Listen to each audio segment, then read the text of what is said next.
Welcome aboard, Skylark Outdoors here, and today we're going to review the Sea Ray Sundancer 370 OB, which we've got right here, and go for a little tour. So when you step on, you can see you got a nice swim platform here and access on both sides, and then we walk into the stern of the boat, and we've got some nice seating here. Two benches that you could easily lay out on, and you could probably fit 6 people there fairly comfortably on those benches. And then we've got our helm seating as well as kind of a little mini galley back here with a refrigerator. So at the helm, you can definitely fit two at this seat. And then this is outfitted with joystick controls. And you can see this price here, $936,000 as of 2024 at the Bay Harbor Boat Show. So depending on when you get this or if you're getting one used, that price will probably change. However, it's a good starting point to know the market for these things. Now, what I love here is this walkthrough up into the bow. You can see, though, that is a serious piece of glass. So it is a full enclosure up there in the front if you want it, so you can keep yourself out of the weather, waves, wind, everything else if you want to have some later season or early season boating when it's a little bit cooler. But look at this front bow area in terms of seating. You've got three really nice spots to lay out, but you could probably fit actually, I don't know, 5 or 6 people up in that bow section, no problem. You've got the dual helm chairs with 2 seats each. And then if you see underneath those seats, there's actually venting there as well. So you can put isinglass up in the rear there and actually have that conditioned as well if you want. And then here you've got your berth up in the front. You can see that converts either from a table to a bed. And then you've got some storage here. Always nice to have storage on a boat, as well as venting and a television for whatever you want to watch down there in the berth. You've also got a mini galley here as well with your refrigerator, microwave, sink, and then some storage. And then you have a rear berth as well. This one's also kind of like a queen full-size berth. So you've got plenty of storage there, or you've got a second berth if you want to have guests. And then you've got a full head. I love this head, nice and big. And you've got a nice seat there. And a lot of times on boats this size, you won't see a separate compartment for the shower in the head, but here you have that. And then you also have some nice windows there, as well as a window that you can get some venting out of, which is always nice in terms of being able to get some light down in there rather than feeling cooped up and crammed up inside of there. And then this does have the joystick controls because it's got outboard engines on it, so you can use the joystick controls or the throttle controls. Now on this one, they've got it outfitted with twin 600 horsepower Mercuries. You can also outfit this with three 300 horsepower Mercruiser engines. So either way, you're going to get 1200 horsepower out of that. I would actually probably go with the 300 horsepower Mercruiser engines, just because of servicing.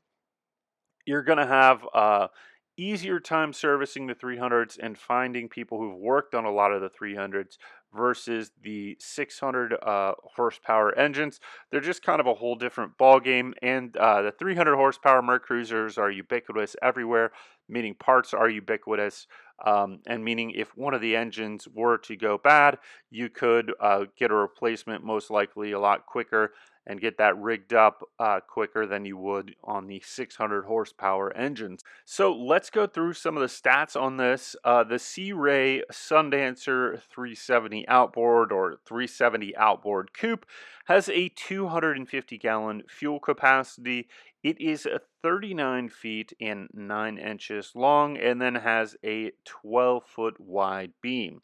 It's got 46 gallons of water capacity, and this is yacht certified, meaning that you can have pretty much as many people as you want on this boat that will fit on it. And then you've got a 21,000 pound weight. I was actually surprised by that. I mean, it makes sense. It is a 37 or 39 foot and 9-inch boat with a 12-inch wide beam.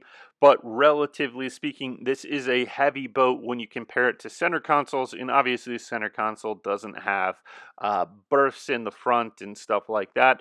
So what you're getting out of this is a nice smooth ride at cruise.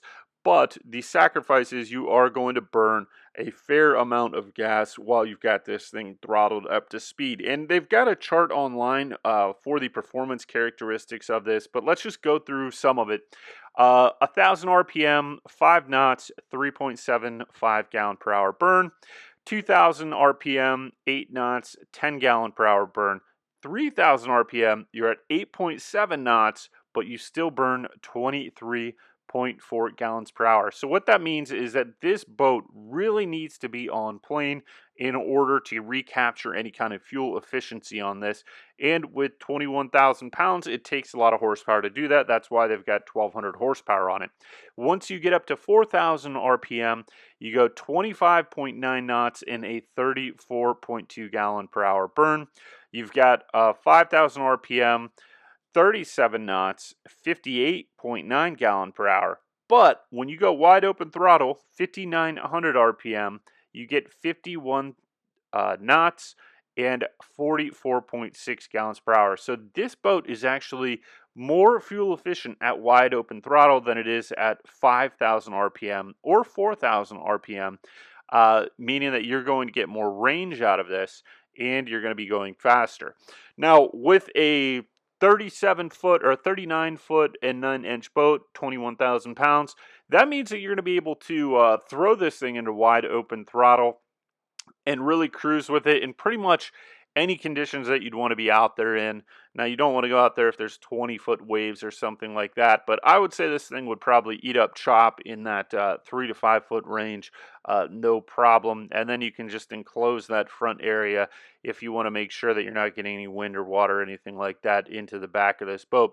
Now, in terms of range, at 1,000 RPM, you have a 327-mile range, and that's only 5 knots. So if you were using it as like a displacement vessel, if you're doing a long crossing or doing something like maybe a great loop cruise, you would do that at 5 knots or so, or 8 knots, and you got between 187 to 327 mile range. Wide open throttle, you have 288 mile range. But I just want to circle back. If you were to run this thing at 3,000 RPM, 8.7 knots, you're burning 23.4 gallons per hour with a 93 mile range. So it's 1/3 the range of running this thing wide open throttle when you're at 3,000 RPM. So there's a lot of people out there that will baby their boats and just go like 2,500, 3,500 RPM because I don't know, they think it's going to last longer or something like that. And reality is all you're doing when you run it at that mid range, because this hull is so heavy, is that you're just wasting fuel, and these engines are designed to be run at those higher RPMs.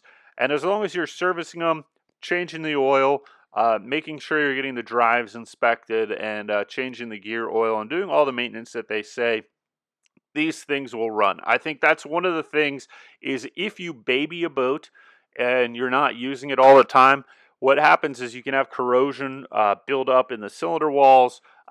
You can have these boats, the fuel goes bad if you're not using them enough. You get water in the fuel. And even though there's water fuel separators, the fuel over time just goes bad. So what I have found is that people who run boats all the time and run them, I would say relatively hard, or in a use case that is more than the average boater, those boats typically tend to be better maintained and last longer than the person that uses a boat 3 times a year and putzes around at 3,000 RPM, basically just wasting fuel, not getting where you want to go. So my advice to you is if you have a boat, is go use it, go enjoy it, have fun on it.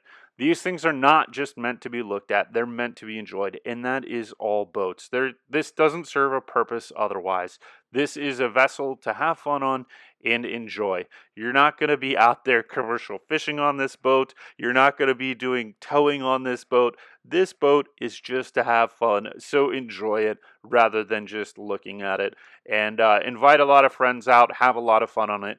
But I just think that it's important to highlight in this particular boat that if you're babying this boat and you're going 3,000 RPM, you are not getting the full use out of this thing, and you're just wasting a lot of gas. You get 1/3 the range at 3,000 RPM versus throwing this thing into high gear and going wide open throttle, and you're going to get there a lot faster, and you're more fuel efficient. So you should just use this thing at wide open throttle all the time, because that is the most fuel efficient use case for this. And you're going to get wherever you want to go faster. If you're trying to get to the beach, the swimming hole, lunch, dinner, breakfast, or maybe a weekend destination, you're going to go a lot farther, a lot faster, and have more range, and it's more fuel efficient at 5,900 RPM with 51 knots and 44.6 gallons per hour with a 288-mile range than anything else.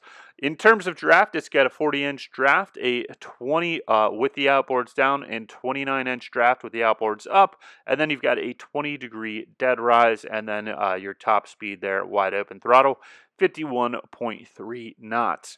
So hope you enjoyed this video and this review and tour of the Sea Ray Sundancer 370 OB Coupe. Pretty cool boat. You could do a little bit of everything on this, but mostly have a good time and enjoy the sun on a Sundancer. Thanks for watching, and we'll see you next time.